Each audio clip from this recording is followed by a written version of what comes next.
Selamat berjumpa saudara-saudariku yang terkasih. Dalam kesempatan ini kita akan bersama-sama berbincang mengenai spiritualitas Karmel.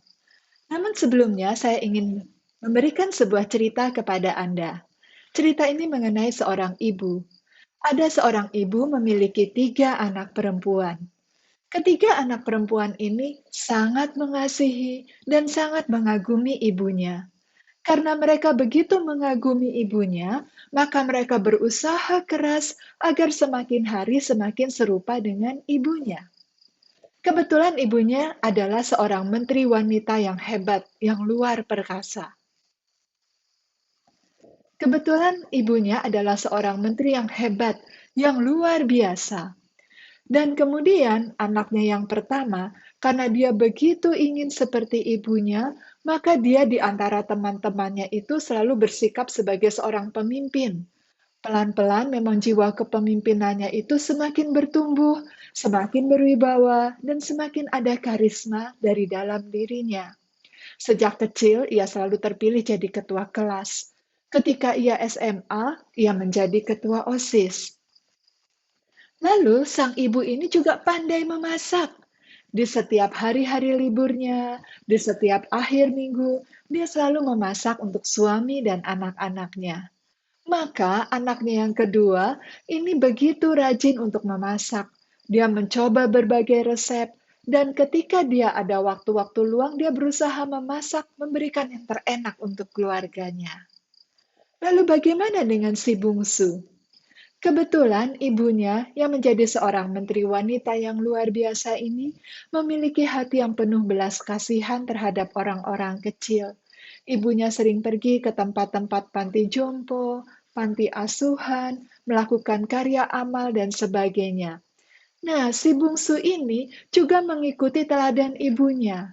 Setiap kali dia ada kesempatan, maka dia akan berkunjung ke rumah-rumah yatim piatu.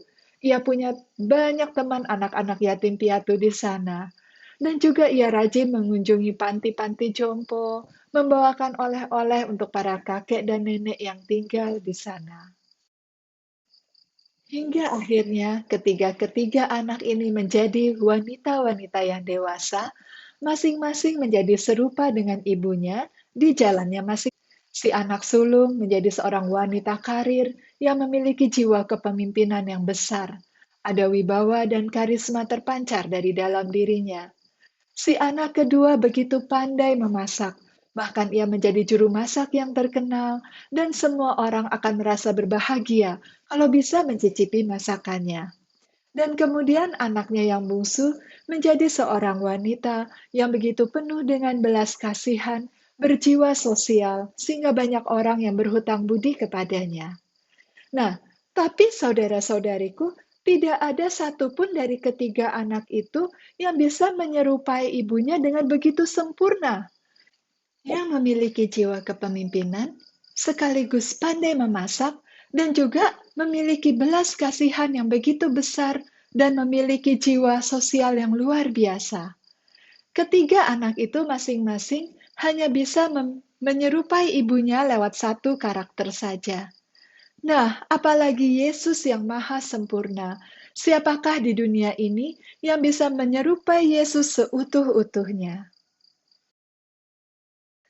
Begitu banyak orang mengasihi Yesus dan ingin menjadi semakin hari semakin serupa dengan Yesus. Ada sekelompok orang yang begitu ingin meneladani Yesus yang sering mewartakan kerajaan Allah dari tempat ke tempat, dan kemudian mereka menjadi kelompok orang yang suka berkhotbah yang mewartakan kerajaan Allah, membentuk suatu spiritualitas sendiri. Kemudian ada yang ingin meneladani Yesus yang hidup dalam kemiskinan yang radikal, dan mereka menjadi sekelompok orang yang meneladani Yesus dengan spiritualitas yang betul-betul menekankan kemiskinan. Jadi di gereja ini, dalam gereja Katolik, ada begitu banyak spiritualitas. Ada Dominikan, ada Fransiskan, dan sebagainya. Lalu bagaimana dengan spiritualitas Karmel? Apa yang ingin diteladani oleh para Karmelit dalam pribadi Yesus? Tidak lain adalah keakrabannya Yesus dengan Bapa. Pagi-pagi benar Yesus sudah naik ke bukit untuk berdoa kepada Bapa. Lalu sepanjang hari yang ada di hati Yesus, di pikiran Yesus, bahkan yang keluar dari mulutnya adalah Bapa. Ketika Yesus mengajar orang banyak, ia mengajarkan kerajaan Bapanya. Ia menyerukan pertobatan agar orang-orang berbalik ke pangkuan Bapa. Ketika Yesus mau menyembuhkan orang, ia berdoa kepada Bapa. Sebelum ia menggandakan roti, ia bersyukur kepada Bapa. Dan kemudian sore hari, ketika Yesus sudah lelah, seringkali tidak sempat istirahat, tidak sempat makan, Yesus masih menyempatkan diri untuk pergi ke tempat sunyi, kadang naik ke bukit untuk berdoa kepada Bapa. Bahkan di akhir hidupnya, hembusan nafas terakhirnya diserukan nama Bapa, ke dalam tanganmu kuserahkan jiwaku. Jadi dalam hal ini kita lihat ada kasih yang luar biasa dalam dari Yesus kepada Bapa. Sampai-sampai ia mengatakan, makananku adalah melakukan kehendak Bapa. Nah inilah yang ingin diteladani para karmelit, yaitu menciptakan keakraban yang terus-menerus hingga mencapai persatuan cinta kasih dengan Allah di surga. Ibaratnya seperti sebuah taman bunga. Bunga ada begitu banyak jenisnya, ada berbagai macam warna, tetapi masing-masing memberikan keindahannya dan menyumbangkan keindahannya sehingga menjadikan bagian dari keindahan sebuah taman. Demikian juga berbagai spiritualitas yang ada di dalam gereja Katolik. Masing-masing dengan kedalaman dan keindahannya menjadi bagian dalam kekayaan gereja Katolik.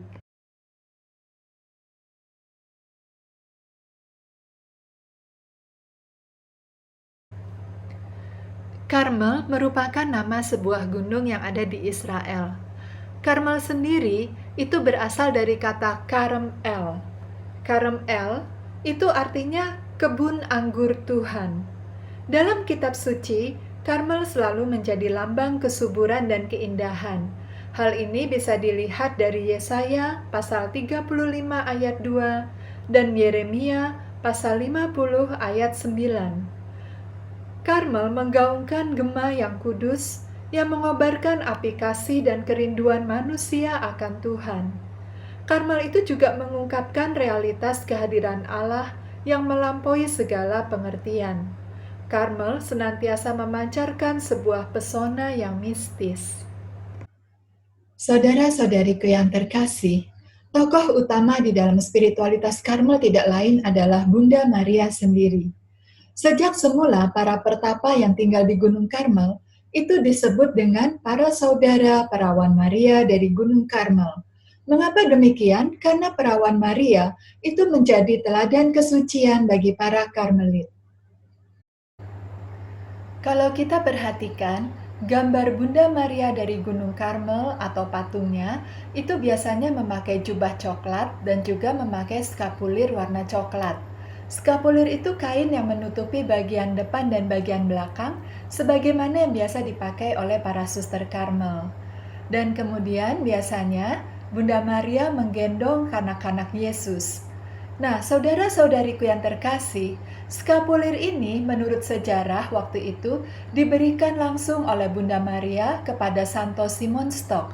Santo Simon Stok ini merupakan tokoh Karmel atau pimpinan umum Karmel pada masa itu yang hidup dalam kesucian, dan Bunda Maria memberikan skapulir sebagai tanda cinta dan perlindungan Bunda Maria bagi para Karmelit. Oleh karena itu tidak heran para Karmelit seumur hidupnya memakai skapulir yang menutupi bagian depan dan bagian belakangnya. Nah, tentu saja untuk para anggota KTM yang merupakan kaum awam, ada skapulir yang dirancang khusus untuk awam. Bukan berupa kain, tapi biasanya berupa tali ya atau kalung yang ada di depan dan di belakang. Nah, Bunda Maria itu menggendong kanak-kanak Yesus, sebetulnya itu hendak menunjukkan kepada kita suatu teladan yang luhur. Apa itu? Banyak orang yang mengatakan, untuk apa kita menyerahkan diri kepada Bunda Maria? Bukankah cukup kepada Tuhan? Namun sesungguhnya kalau kita pikirkan, bayangkan saja, Yesus adalah Tuhan, Allah Raja yang luar biasa, namun Dia bersedia menjadi kanak-kanak yang kecil dan lemah untuk digendong oleh Bunda Maria, untuk dilindungi dan dijaga oleh Bunda Maria. Bukankah betapa senangnya hati Yesus apabila kita meneladan Dia, juga menyerahkan diri dalam perlindungan Bunda Maria. Nah, skapulir ini menjadi tanda cinta dan perlindungan Bunda Maria. Dengan kita memakai skapulir, berarti kita menyerahkan diri ke dalam cinta dan perlindungan Bunda Maria.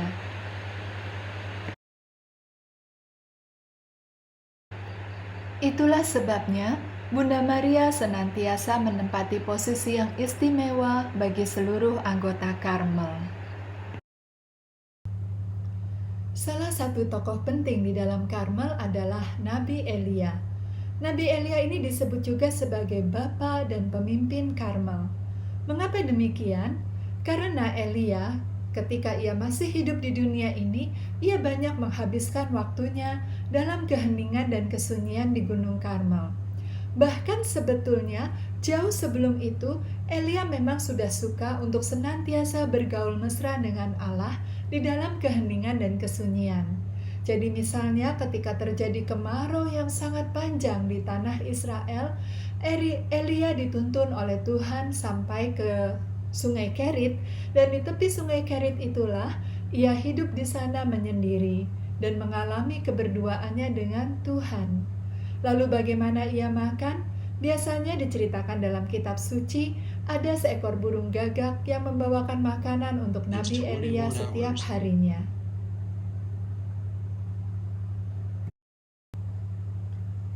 Cinta dan kerinduan Elia yang sangat besar kepada Allah telah menuntunnya untuk memasuki keheningan dan kesunyian di Gunung Karmel. Di sanalah Nabi Elia menghabiskan sebagian besar waktu hidupnya untuk bergaul dengan Tuhan, mengenal Tuhan semakin dalam, dan membiarkan dirinya dicintai. Nah, rupanya kehidupan Nabi Elia ini telah menginspirasi begitu banyak orang untuk mencari wajah Allah di Gunung Karmel. Oleh karena itu, muncullah banyak pertapa-pertapa yang menghabiskan hidup mereka untuk mengalami kemesraan dengan Tuhan dalam keheningan dan kesunyian Gunung Karmel. Di Gunung Karmel ini, para pertapa mengalami Allah. Dan pengalaman akan Allah ini betul-betul merupakan pengalaman yang mistis. Apa artinya mistis? Artinya sebuah pengalaman yang melampaui pengertian dan melampaui kodrat manusia. Jadi mistik di sini jangan diartikan dengan magis atau sihir, bukan begitu ya. Justru mistik ini adalah sesuatu yang sangat indah.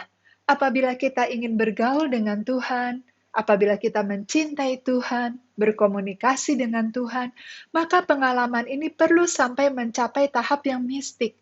Artinya sampai mencapai tahap yang adikodrati, bukan sampai pada tahap yang hanya apa yang kita pikirkan begitu ya mengenai Tuhan, tapi sungguh-sungguh pengalaman yang nyata yang kita alami bahwa Allah itu sungguh-sungguh ada, sungguh-sungguh hadir, dan sungguh-sungguh mencintai kita. Sekitar abad ke-12, ada sekelompok pertapa yang tinggal di Gunung Karmel.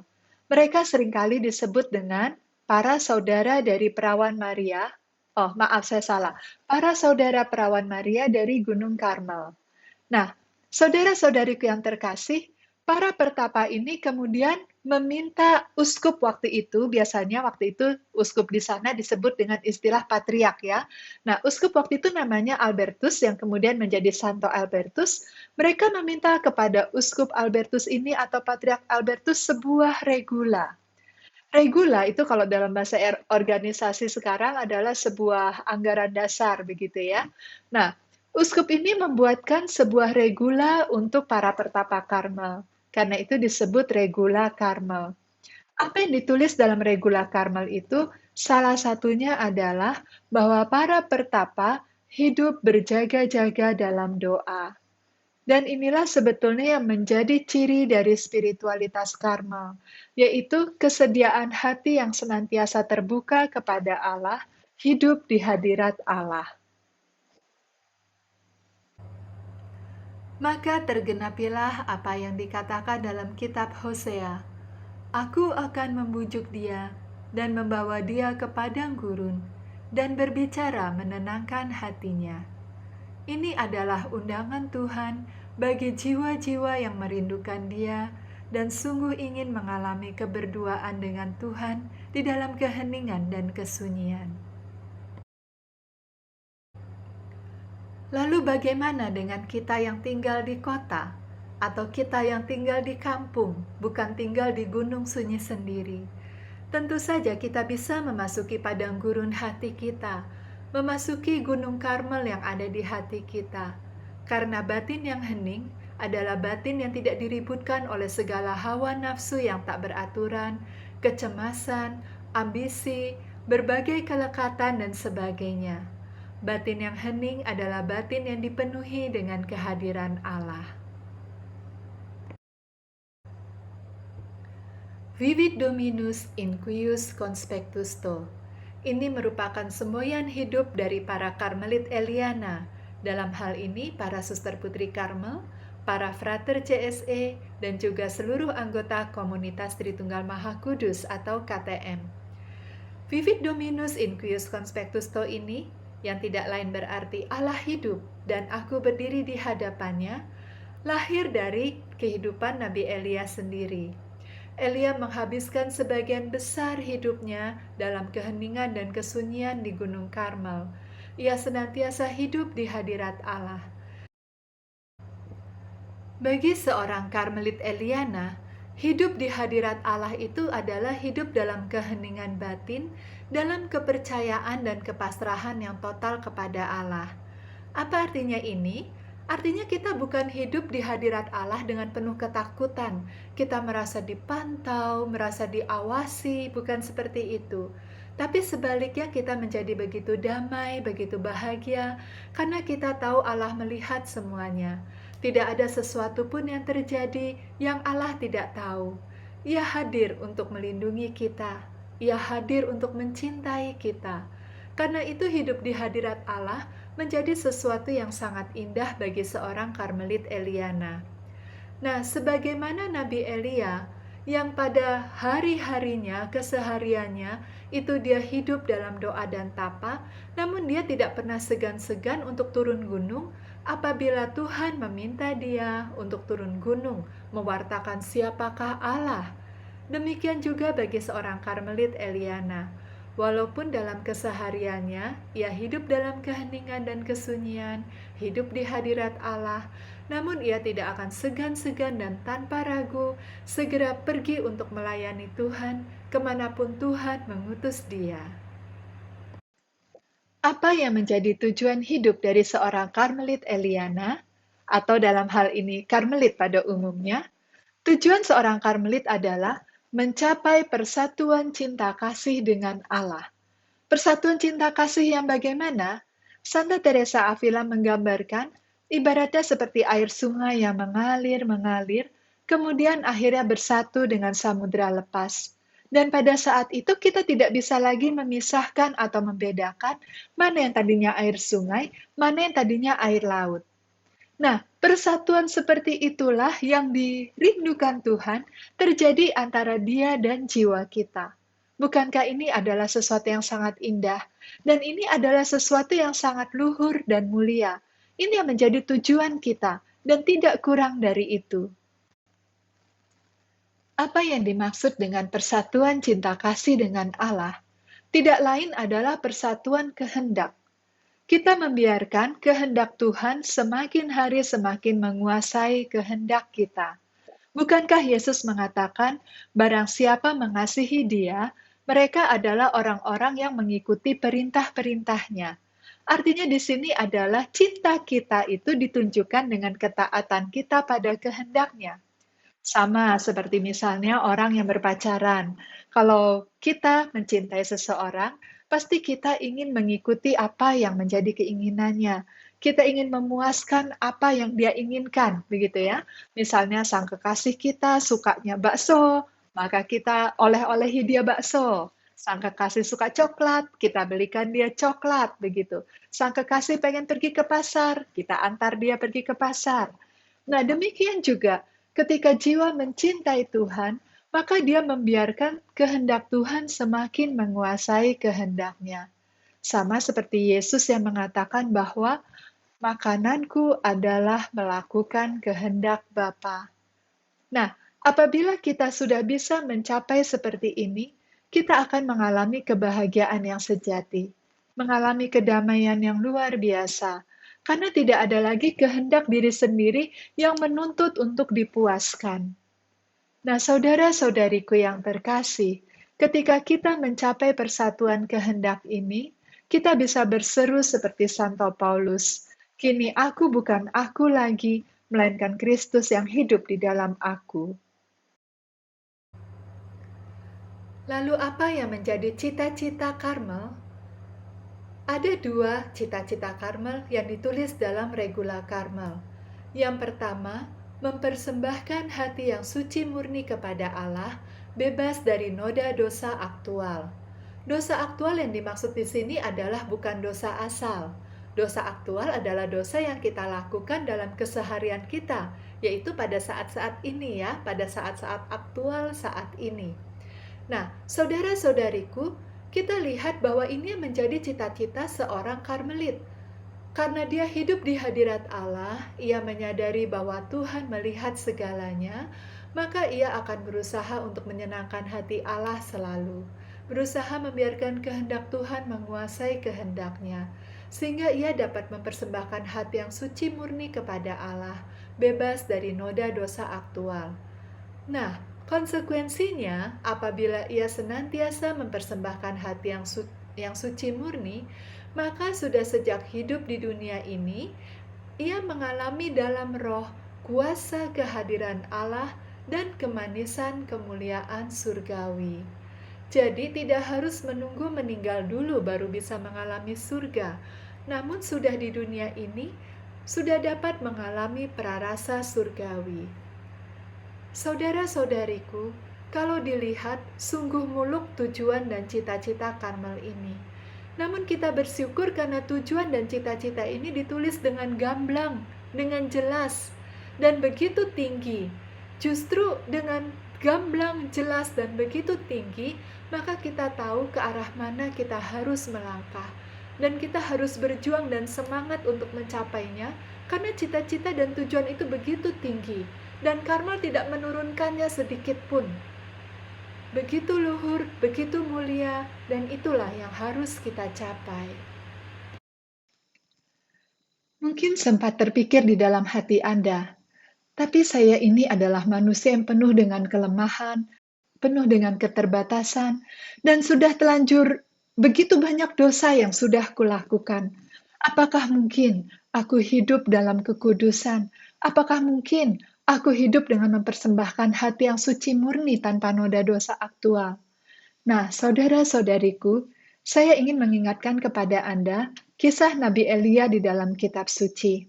Pada suatu waktu, pernah Elia itu mengalami titik lemah yang terbesar di dalam hidupnya. Ia merasa begitu tak berdaya, begitu tak berguna. Dia betul-betul lemah sampai rasanya tak sanggup untuk melanjutkan perjalanan. Berdiri pun tidak sanggup. Sampai malaikat datang memberi dia kekuatan dengan memberikan sepotong roti. Ketika dia sampai di Gunung Horeb, waktu itu ia mengalami gempa bumi, mengalami api yang membakar, mengalami angin yang besar. Namun diceritakan dalam kisah satu raja-raja bahwa Elia tidak menemukan Tuhan pada saat itu. Apakah Tuhan tidak ada? Tentu Tuhan ada. Tapi Elia tidak dapat merasakan kehadiran Tuhan ketika ada angin yang besar, ketika ada gempa bumi yang mengguncang, ketika ada api yang membara. Lalu kapan Nabi Elia mengalami kehadiran Tuhan? Yaitu ketika suasana begitu tenang, hanya ada angin sepoi-sepoi. Diceritakan waktu itu Elia kemudian keluar dari persembunyiannya dan ia menutup mukanya.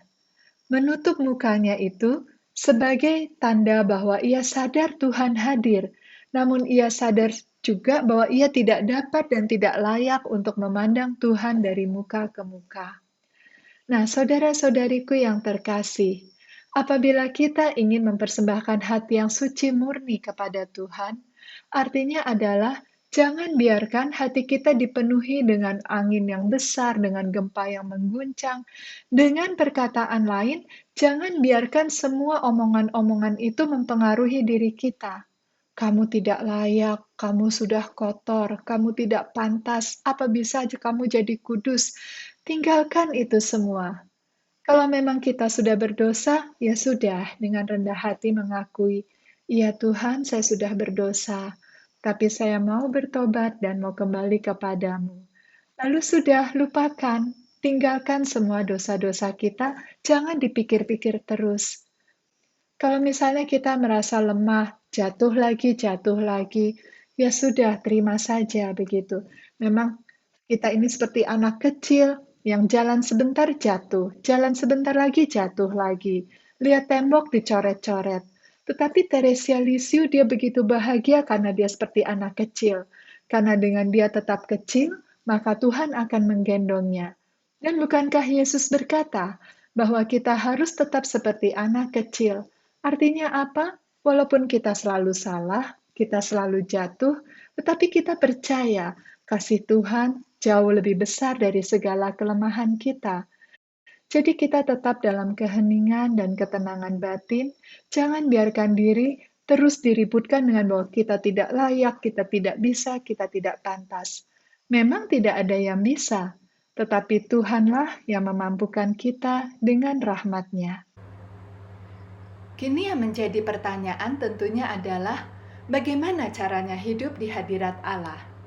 Setidaknya ada 3 cara sederhana yang bisa kita jalankan bersama-sama. Apa saja? Yang pertama, menyadari kehadiran Allah senantiasa. Kita sadar Allah hadir, Allah bersama kita, dan Allah mengasihi kita. Dalam setiap kesempatan, kita perlu sering bercakap-cakap kepada Tuhan, bersyukur kepadanya, menanyakan segala sesuatu kepadanya, juga berlari kepadanya apabila kita mengalami kesulitan.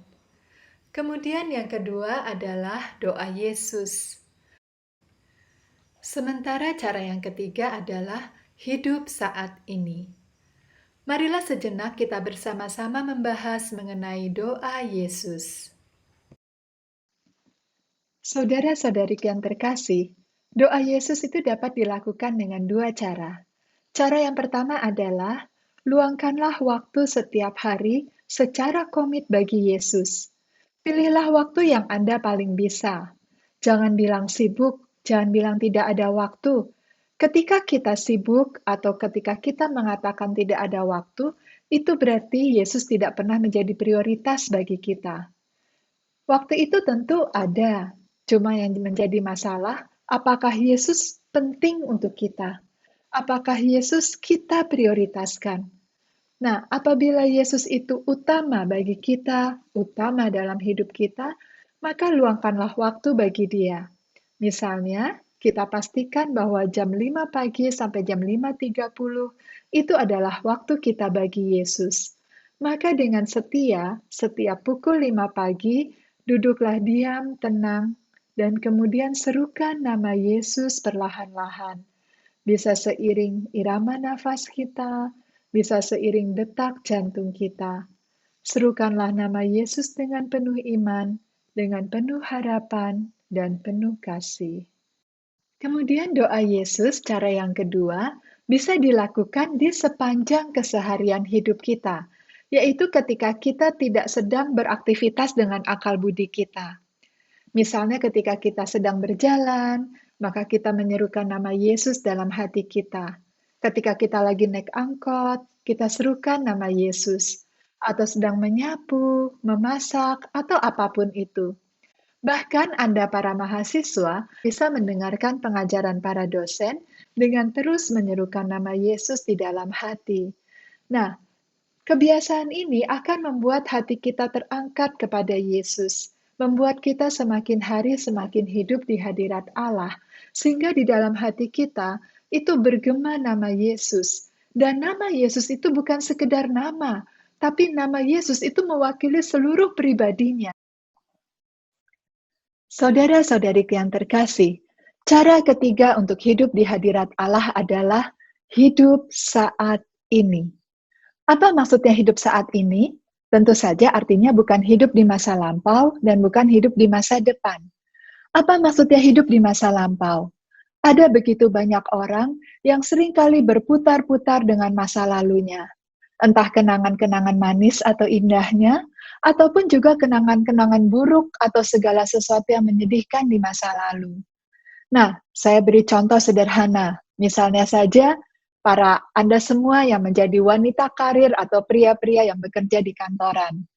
Ketika Anda memimpin rapat, dan kemudian rapat itu berjalan dengan lancar dan sukses. Nah, apabila Anda hidup di masa lampau, maka ketika Anda berdoa, ketika Anda ingin hidup di hadirat Allah, ternyata menjadi susah. Kenapa? Karena pikiran Anda terkenang-kenang kesuksesan ketika memimpin rapat. Wah, hebat ya tadi saya waktu mimpin rapat. Begitu lancar, begitu sistematis, semua problem-problem terpecahkan, misalnya begitu. Atau sebaliknya ketika rapat itu gagal, atau mencapai jalan buntu, atau karena kesalahan kita, maka rapat berantakan. Maka kita terus berputar-putar, ya ampun kenapa saya begini sih, kok saya salah sih, kok bisa loh saya nih gagal. Nah saudara, bukankah itu berarti kesombongan? Karena siapakah kita, kok tidak boleh gagal?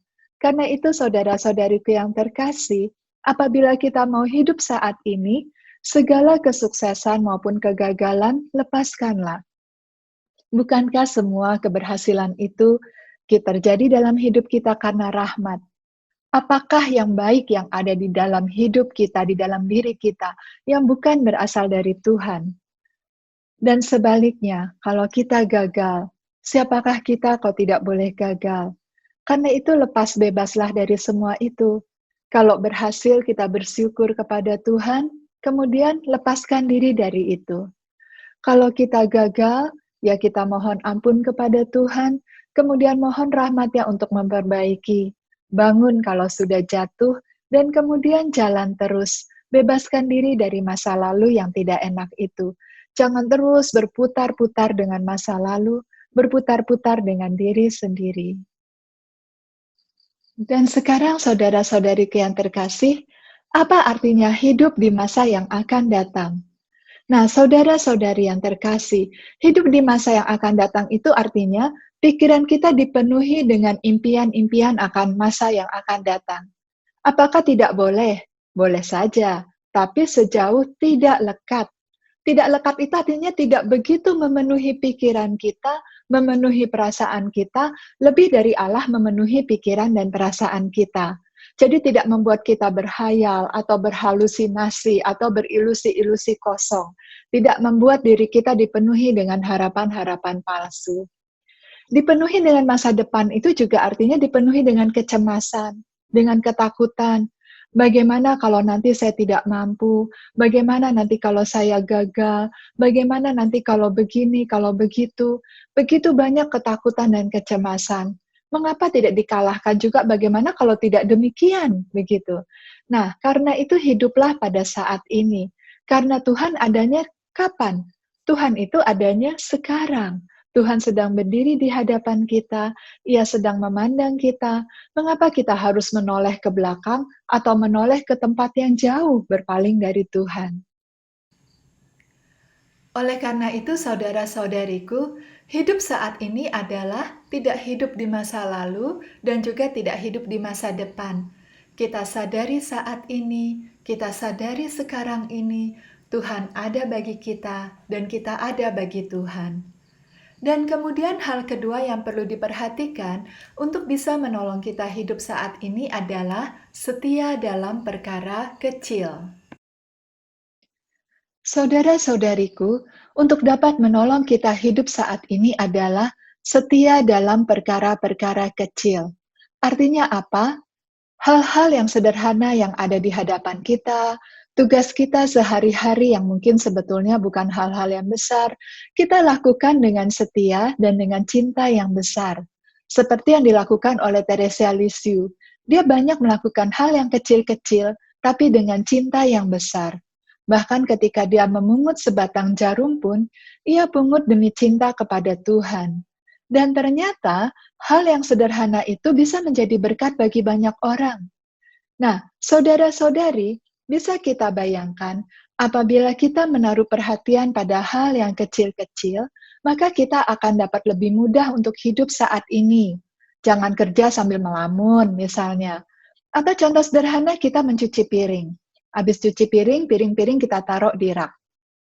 Apabila cucian piring kita banyak, coba perhatikan kemudian rak Anda seperti apa. Orang yang tidak menaruh perhatian pada hal-hal yang kecil, sesudah dibilas dia taruh begitu saja di rak. Akhirnya walaupun barangnya sedikit, rak cepat penuh. Tetapi mereka yang menaruh perhatian, ketika dia sudah bilas, maka dia akan meletakkan dengan benar, sehingga walaupun barangnya banyak, rak masih bisa tetap cukup dan rapi. Kasih, apa arti spiritualitas Karmel bagi seorang Karmelit Eliana? Tidak lain merupakan suatu jalan kehidupan rohani yang bisa membawa kita semakin hari semakin bersatu dengan Kristus dan semakin serupa dengan Kristus. Semakin serupa dengan Kristus dalam hal apa? Dalam hal kemesraan dengan Bapa, dalam hal memiliki hubungan pribadi yang sungguh-sungguh nyata dengan Allah. Jadi bagi setiap insan-insan Karmel, Tuhan itu bukan lagi sekedar teori, tetapi setiap orang, setiap jiwa harus memiliki hubungan yang sungguh-sungguh pribadi dengan Allah. Dan spiritualitas Karmel akan menuntun kita dalam lorong-lorong doa. Dan bagaimana caranya? Dengan hidup di hadirat Allah. 3 cara sederhana hidup di hadirat Allah adalah senantiasa menyadari kehadirannya, bercakap-cakap dengan Dia, lalu doa Yesus, baik di waktu yang rutin maupun sepanjang hari serukan namanya, dan hidup pada saat ini, bukan hidup di masa lalu, bukan hidup di masa depan, dan setia pada perkara-perkara kecil. Demikianlah saudara-saudariku, semoga kita semua bisa bersama-sama bersatu di dalam Tuhan, menjalani spiritualitas Karmel ini yang akan menolong kita mengalami kasih Tuhan yang nyata dalam hidup ini.